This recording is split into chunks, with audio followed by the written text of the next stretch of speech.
Leadership. And I am Indra Books from Agility for All, and I am so excited we are back together again. I know. It's been a while. We have to do more of these more Yeah.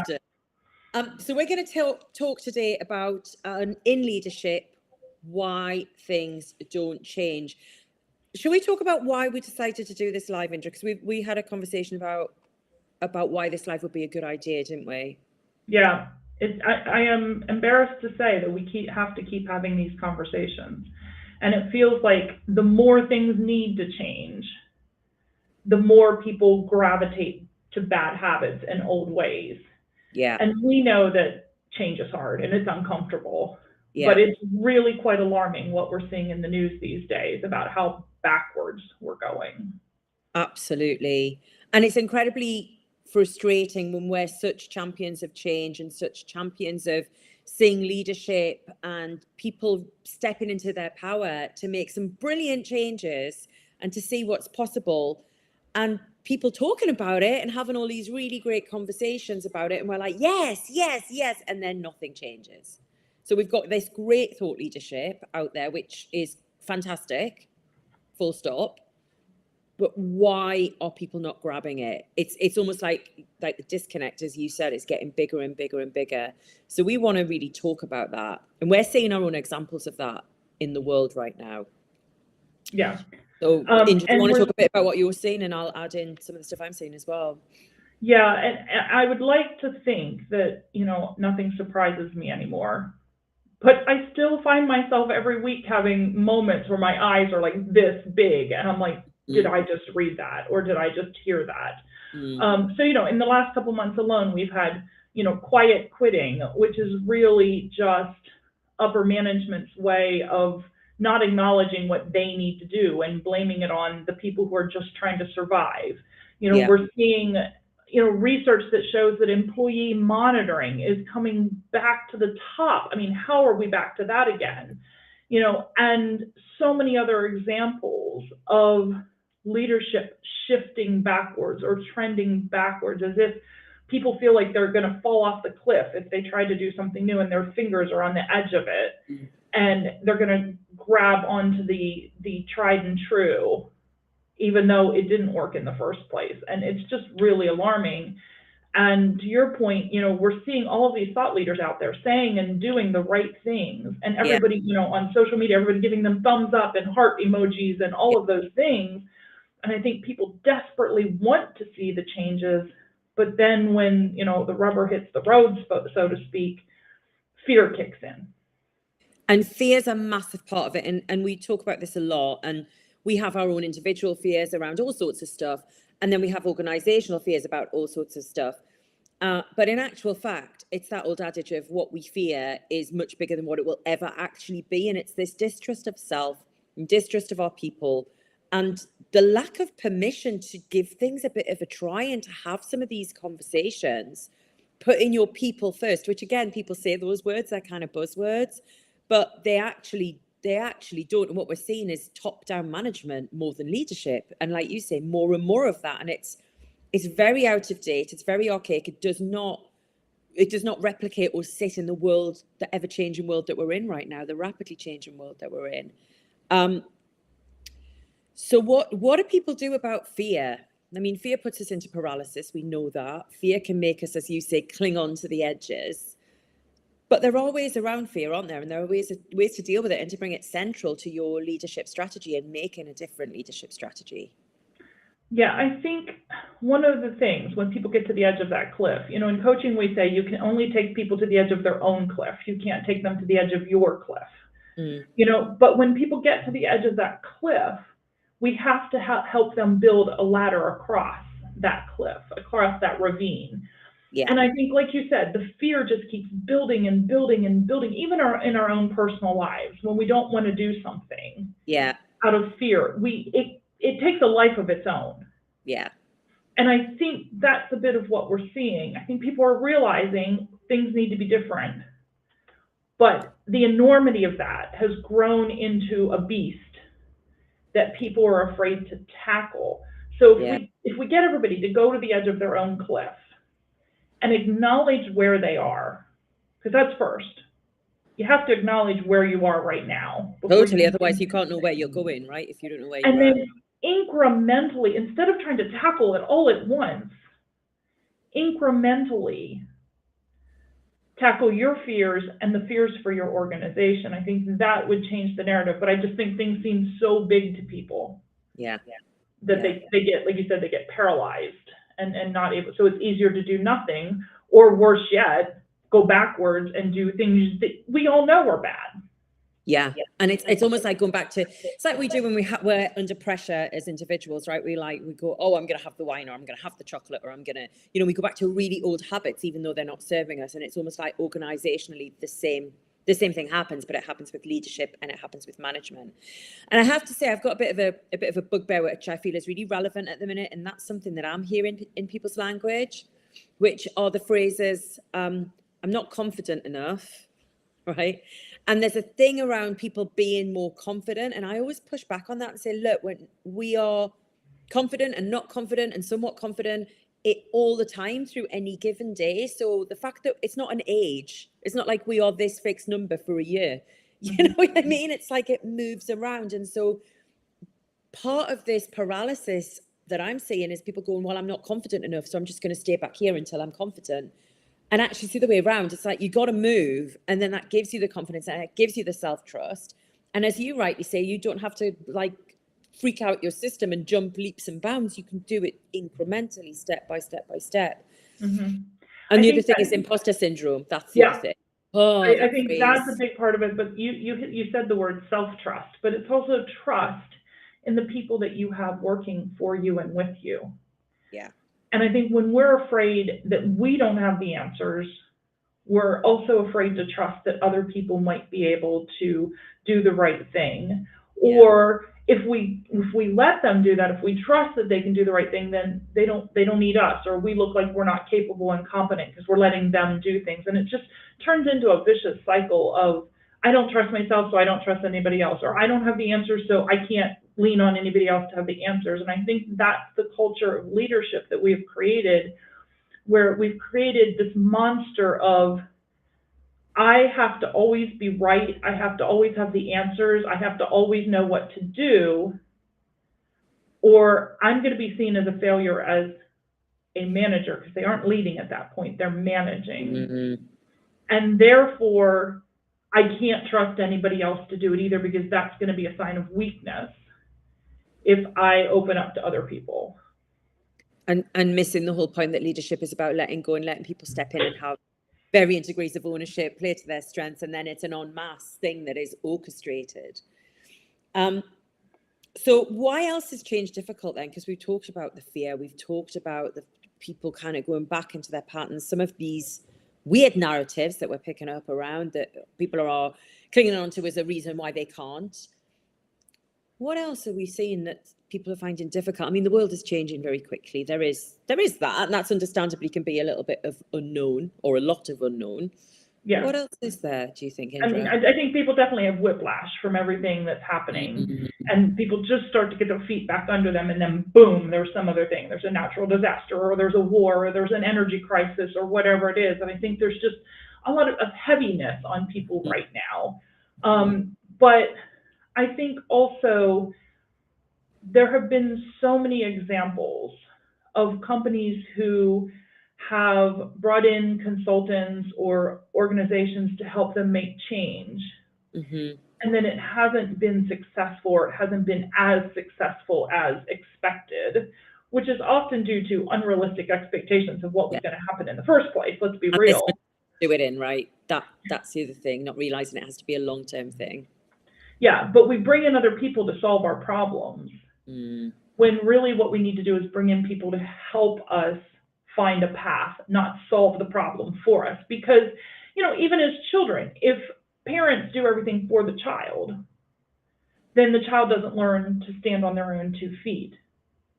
Absolutely. Perfect example, people said there was something wrong with my sister because she didn't talk. Well, she didn't talk because she didn't have to. Yeah. she was the baby and everybody was talking for her and handing everything to her and doing everything for her. So she had no reason to talk. Children start talking because they have a reason to talk. Yeah. And everybody took her reasons away from her. So if we apply that to an organization trying to change, if somebody comes in with, you know, their model of what to do and they tell you how to change, what do you learn from that? How do you learn to stand on your own?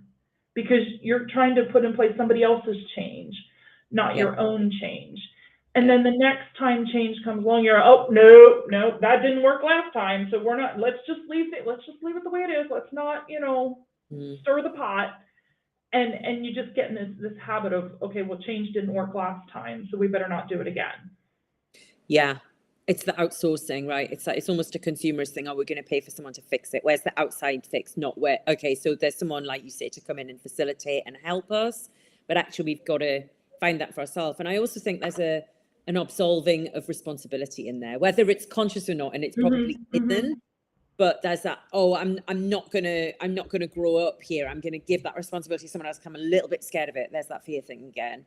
And then, of course, that's completely disempowering, unrealistic, and is never going to weather the long term. Yeah. Well, and when you abdicate responsibility for change and for your leadership, then you have somebody to blame when it doesn't go the way it's supposed to go. Yeah. And then we're full circle again into management versus leadership. Yeah, absolutely. Absolutely.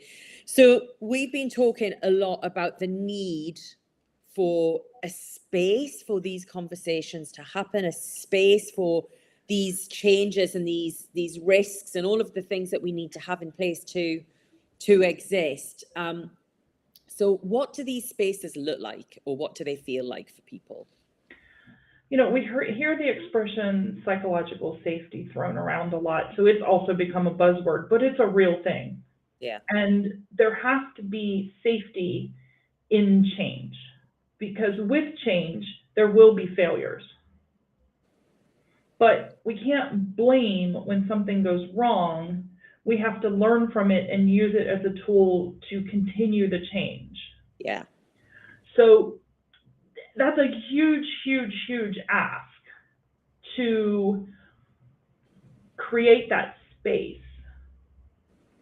and that culture. Because if you don't have that safety, which provides transparency, it provides open communication, you need all of those things first for change to actually work. So creating that space is actually sometimes more work than the change itself.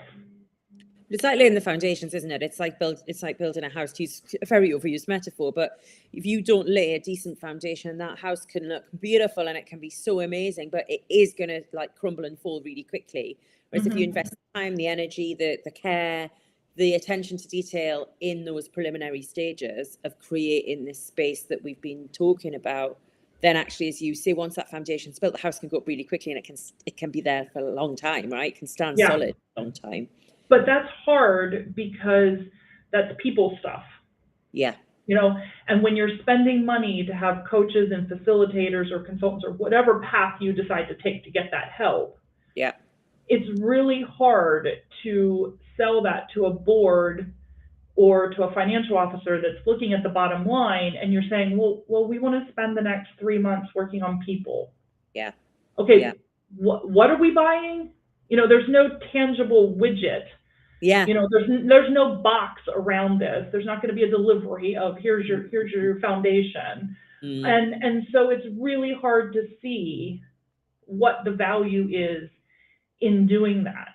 But you and I both know when you take the time to put that foundation in place, like you said, then the house goes up really quickly. Yeah, absolutely. Absolutely. And it's also like, it can look like a number of things. So to link it back to, as you rightly say, board, finance, stakeholders, how do we get this ROI? How do we measure it? You know, it's the whole measuring stick thing, isn't it?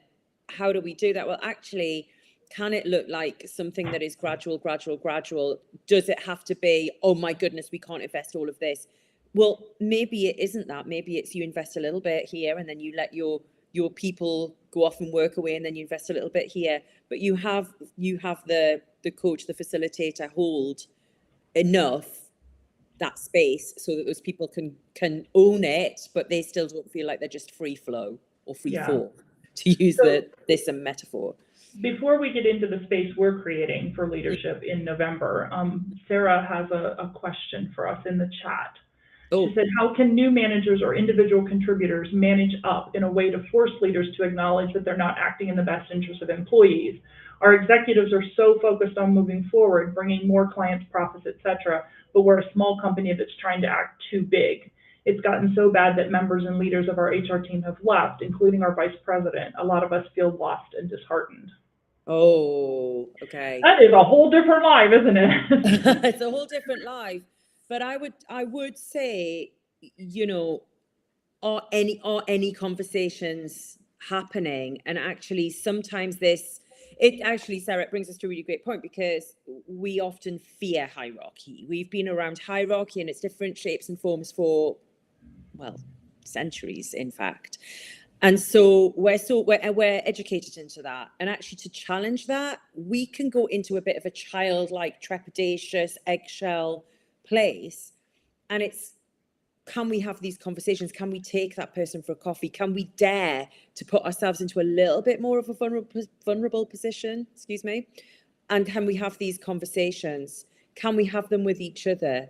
Can we start to be honest with each other? Can we drop the mask of, oh, well, I'm just being a professional and this is what I'm supposed to do in role, which can exist, but it has to exist alongside me, the human, with genuine concerns.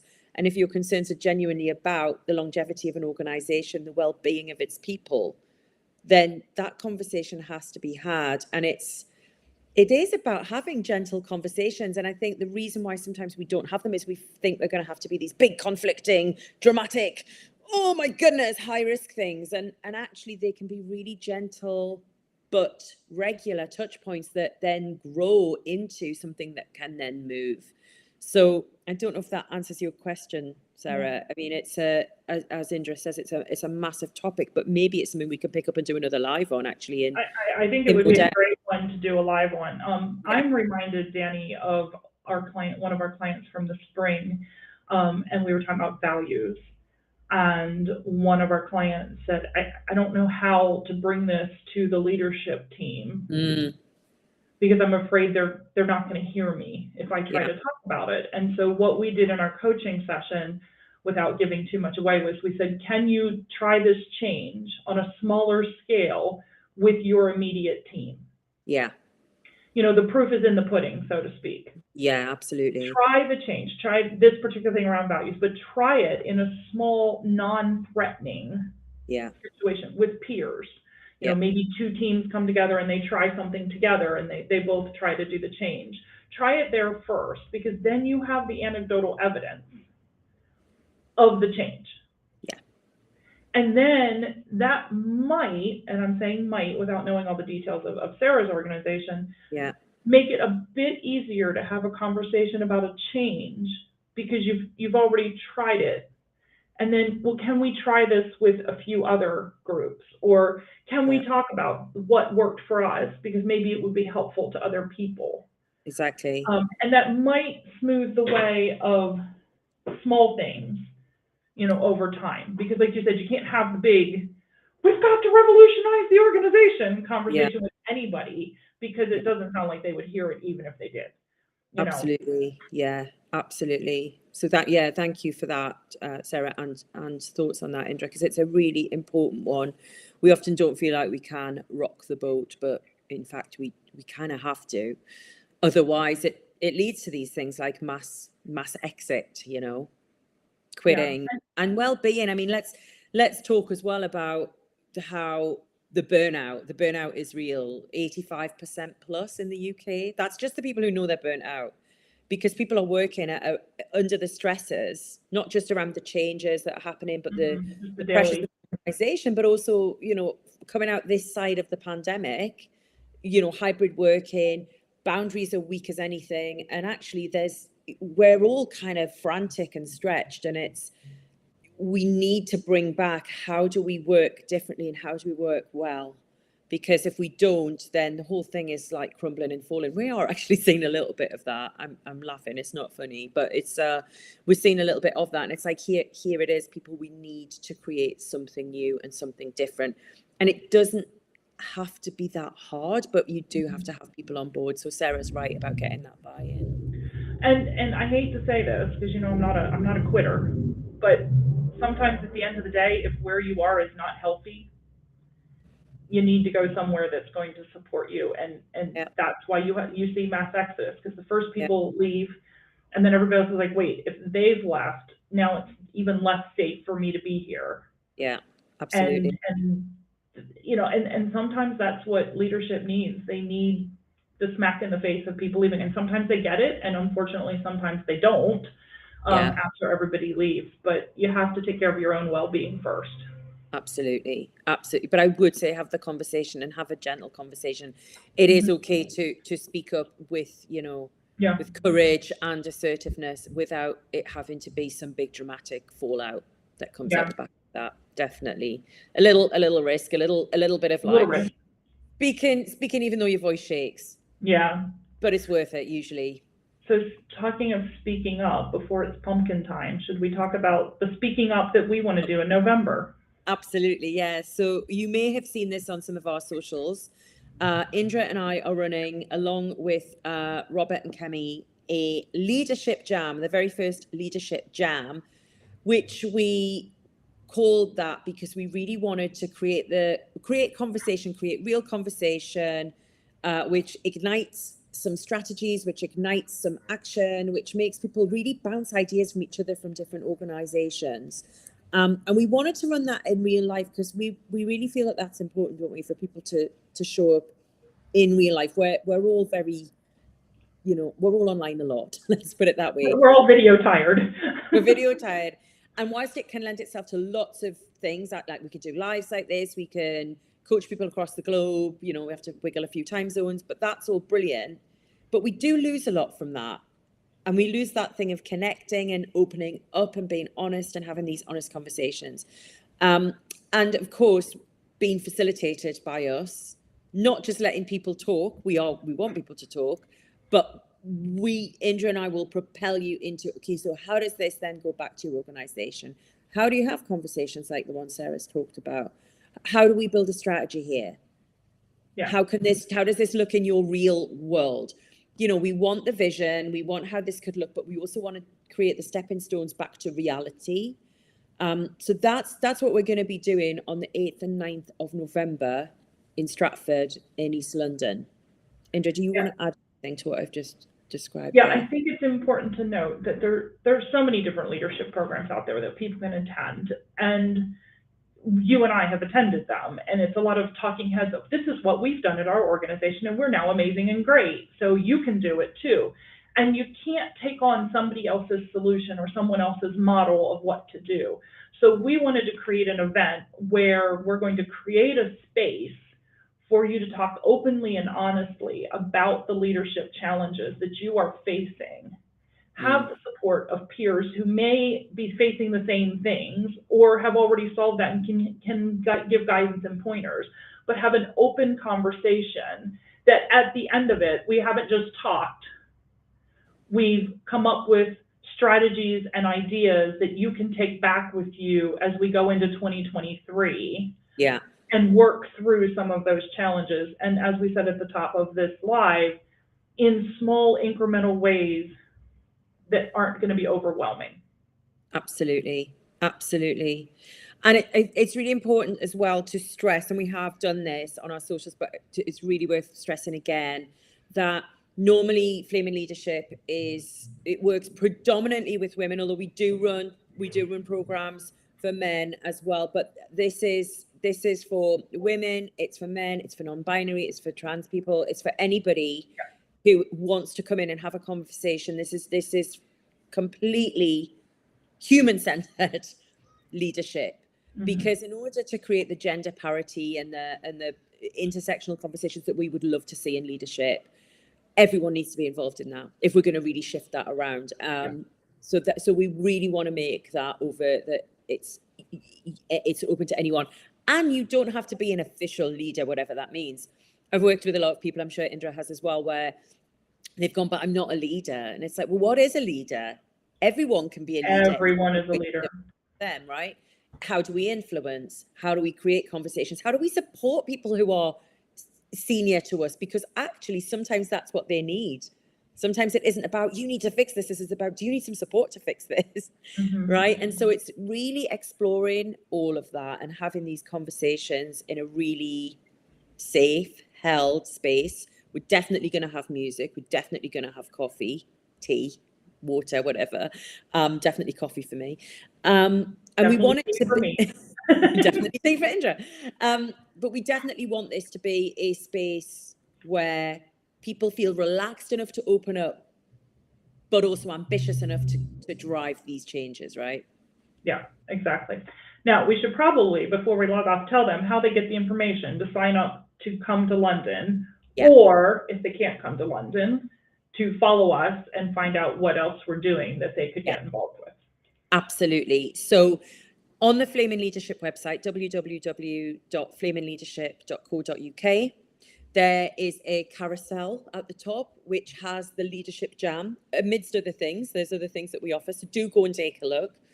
And you just click on the Leadership Jam. I'll also put a direct link underneath this live so that people don't have to fiddle around. You can just click straight in. You can book directly. You can also contact either Indra or myself if you have to organize things like invoices back to organizations. We can absolutely sort that out for you. Or indeed, if you have any other questions, you can get us on social media or you can email us. We're very contactable and reachable on that front. And as Indra said, if you can't make London, you're not in London, you might be elsewhere, don't let that put you off getting in touch with us, because we design and deliver all sorts of different programs. We've tailored all sorts of stuff. We've worked in lots of different locations. We've worked remotely, so get in touch if you think that we can help you, because we're really happy to have that conversation, and we'll work with you to figure out the thing that's right for you, your organization, and whatever shifts and changes you want to see in your leadership. Exactly. And in the meantime, keep following us. And Sarah's given us our next live topic to delve into that a bit more. Yeah, I think that'll be our next one. Yeah. And I'm looking forward to what we have next. Absolutely. I can't wait to. It's so inspiring for us as well when we have people in the room and we hear the stuff that they're talking about, because it really fires us up, doesn't it? And we really care about this. So come to London if you can. If you're already in London, jump on the tube or cycle or whatever. Cycle or whatever. Get yourself to Stratford at the beginning of November. Indra, it's lovely to see you as ever. And I will see you in a month in London. I will. In a month in London, and we'll see some of you in a month in London as well. Thank you so much. Bye, everybody. Bye.